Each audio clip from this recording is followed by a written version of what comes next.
Се одложи судскиот процес во кој директорот на Метротхем Тони Димитриевски тужи член на Зелената коалиција. Адвокатот на обвинетиот Игор Смилев смета дека неопходно е Димитриевски да се појави во Велешкиот суд, да се изјасни колку тој е потресен и дали побарал лекарска помош. Тони Димитриевски денеска не дојде на судењето, оти бил на службено патување во странство. И ние овде не сме дошле на приватна забава, сите сме дојдени овде службено, така да јас сметам дека недоаѓањето е со цел за да не биде распрашен на околности кои што сигурно ќе потврдат дека мојот клиент не ги сторил делата кои што му се ставаат на товар. Ако тужителот бара 20.000 евра, тогаш доблесно е да се појави, да каже причината зошто бара 20.000 евра од представник на граѓански сектор и на Зелена коалиција. Само мислата има смисла.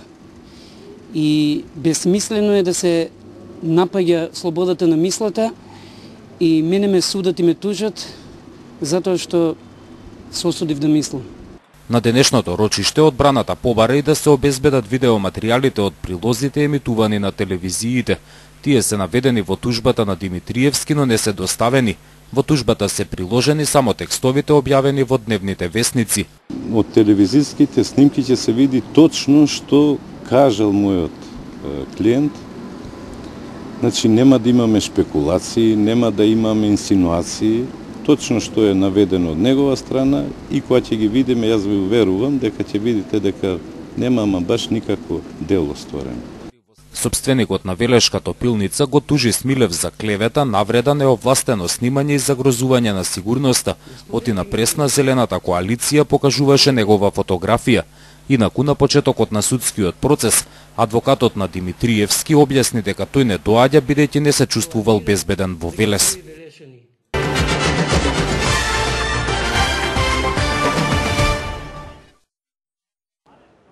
Несекојдневна акција на вработените во јавното комунално предпријатие Дервен по 2 години решија да го отстранат дрвото кое беше заглавено на еден од носечките столбови на мостот Гемиџии. Дрвото представуваше опасност за структурата на мостот и неговото отстранување беше неопходно. Од Дервен вела дека поволен водостој на Вардар чекале цели 2 години. Досега немале можност да ја изведат оваа акција без да ги изложат работниците на опасност. Тоа бил ризик кој не сакале да го преземат. Сушата и нискиот водостој на реката конечно им ја пружило приликата да интервенираат и денеска го извадија дрвото кое правеше голем притисок на мостот.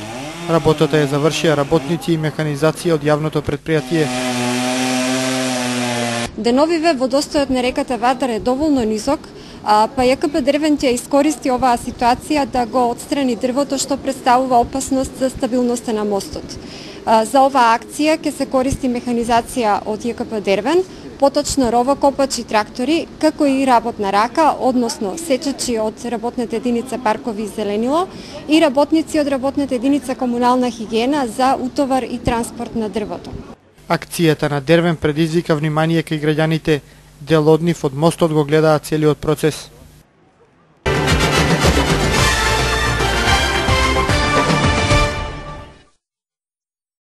Пожарот кој вчера избувна во близина на Долно Јаболчиште е се уште активен, информираат надлежните од Центарот за управување со кризи. Последните податоци се дека огнот зафатил површина од 6 хектари. Иако споредбено со другите пожари, тоа не е голема површина, сепак штетите можеби се најголеми. Во овој пожар зафатена е висока шума, гори даб, бука и габер. Ниту временските услови не се наклонети, многу топлото време представува проблем, исто како и непристапниот терен. Огнот не се гаси, па веќе се проширува кон селата Горно Јаболчиште и Врановци. Во справувањето со пожарот вклучен е еден хеликоптер на армијата. Инаку надлежните информираат дека конечно е ставен под контрола пожарот помеѓу Бањица, Дреново и Лисиче, таму изгореа на 1000 хектари.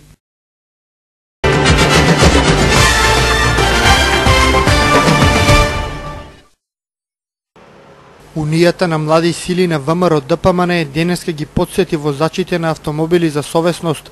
Алармираа дека паркинг местата за лице со инвалидитет многу често се зафатени од коли кои не треба да се таму паркирани. На автомобилите кои денеска беа паркирани во центарот на градот, младите од ВМРО ДПМН им поставија флаери со кои сакаа да ја подигнат свеста на возачите повеќе да не го прават тоа. Освен возилата кои беа непрописно паркирани, превентивни флаери со содржина "Ова не е ваше место, погледни пред себе" се поставија и на другите автомобили. Денешната акција се спроведува во координација со Сдруженијето на слепи лица од Велес, чии што членови реагираат дека често се соочуваат со овој проблем. Самата идеја за реализирање на оваа акција потекнува од Сдруженијето за слепи лица, кај што одговорните од Сдруженијето заедно со УМС ја договорија пред извесен период и еве денес се реализира. Со оваа денешна активност ќе бидат поставени летоци на автомобилите кои што имаат паркирано на обележаните места за лица со инвалидитет, со порака дека не треба да го прават тоа, но исто така дека ќе бидат поставени и летоци со еден вид предупредување на сите други возачи кои што паркирале на истиот паркинг кај што има обележани места. Освен тоа што акцијата е добра и вредна за почит, младите од ВМРО ДПМН денеска сепак заборавија дека паркинг просторот е еден од најгорливите проблеми на граѓаните и воопшто не ја потсетија локалната власт дека прво треба да се погрижи за тоа.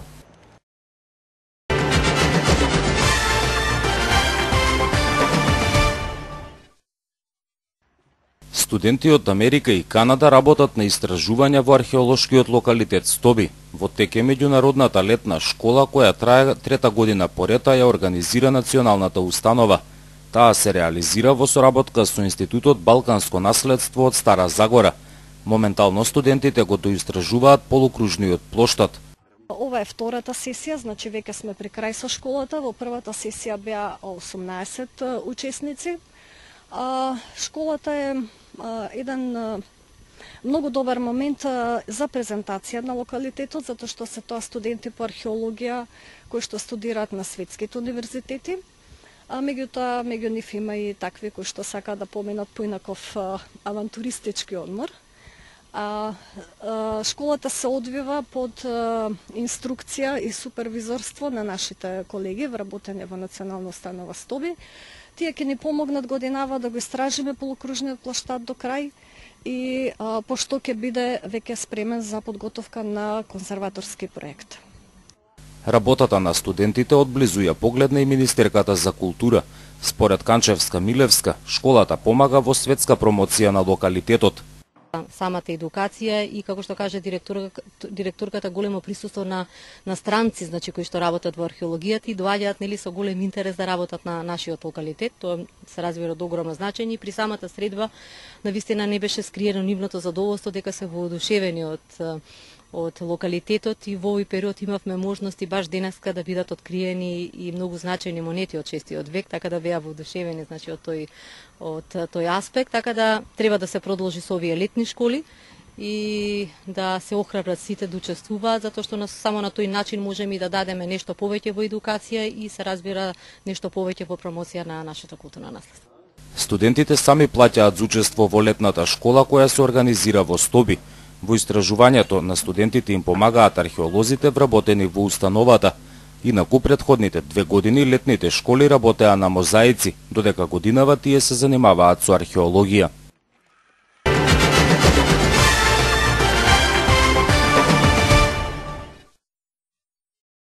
Изградба на патот до Горно Јаболчиште, реконструкција на болницата Јасеново и ново училиште во Горно Врановци.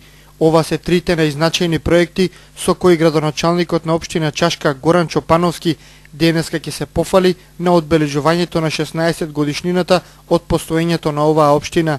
Истакнува дека е задоволен од тимската работа на администрацијата. Поголем дел од ветувањата пред изборите ги исполнил. За време на неговиот мандат инвестирани се 600.000 евра во асфалтирање на патишта, извршено е осветлување на 42 населени места, изградени се вкупно 15 улици, еден мост и спортско игралиште. 16 годишнината од своето постоење, Чашка ја одбележува со низа активности. Денеска се одржа крводарителска акција и шаховски надпревари. Советот на општина Чашка заседаваше на свечена седница. Во училиштето Тодор Јанев вечерва ќе бидат пуштени нови спортски терени, а централната манифестација ќе се одржи на плоштадот, каде во 21 часот ќе има концерт на Миле Кузмановски и Ламбе Алабаковски.